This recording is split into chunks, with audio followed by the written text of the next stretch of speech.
There are reports that the Wagner Group has offered and has, in fact, already deployed some of their troops to the capital in Niger, ostensibly to stabilize the government, to provide security for the new government.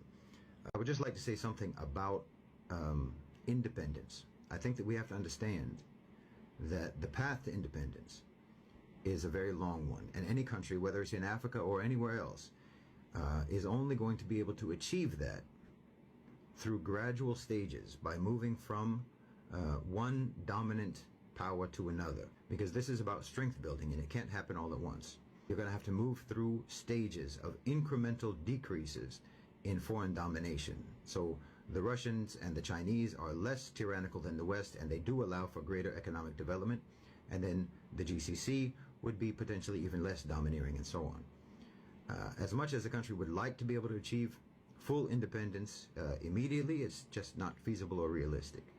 For the time being, severing ties with the West is an important step, even while knowing that this will mean some degree of subordination under Russia and China. It's still better than being under the French or the Americans, and it is a step closer to developing the strength necessary for eventually achieving actual full independence. So kicking out the French, kicking out the West, obviously it doesn't mean independence. It means that now you're going to be under or subordinate to the Russians and the Chinese, and to one degree or another to the Emiratis and the Saudis. But as I said, that's better. It's a step forward.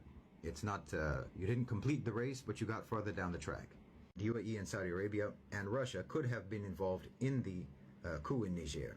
Now that may or may not be the case, but it's not unreasonable to suspect.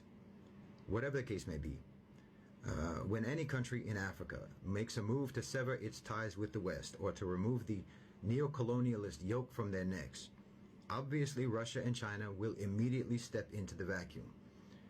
And Niger, which is a country that has roughly 70% of their energy derived from nuclear power. So this decision is tantamount to blowing up France's Nord Stream pipeline. Also, there is the possibility of an ECOWAS intervention in Niger on behalf of the West. In other words, we're talking about the West trying to deploy the militaries of their former colonies to put down a rebellion in one of their former colonies, which sort of makes you wonder whether you can even call them former colonies or not. But fortunately, there is significant opposition or resistance to this idea, with several countries in ECOWAS outright refusing to approve an ECOWAS intervention, and there's even been considerable public opposition to such an intervention in the countries that have called for it, such as in Nigeria. Any African government that actually undertakes a military intervention in Niger, in my opinion, will be committing political suicide, because it would just expose them as Western puppets.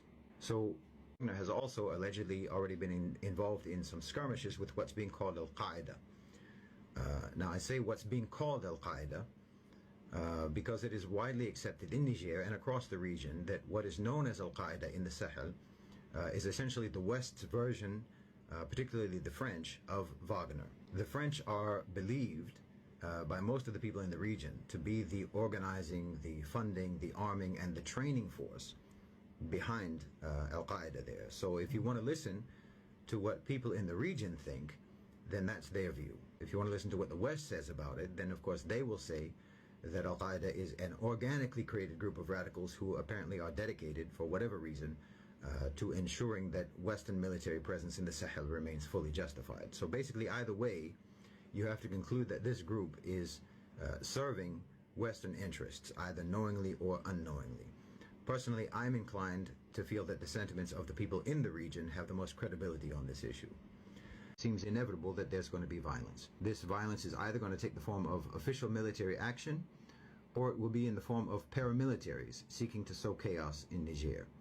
Meaning, let's talk about Niger and the broader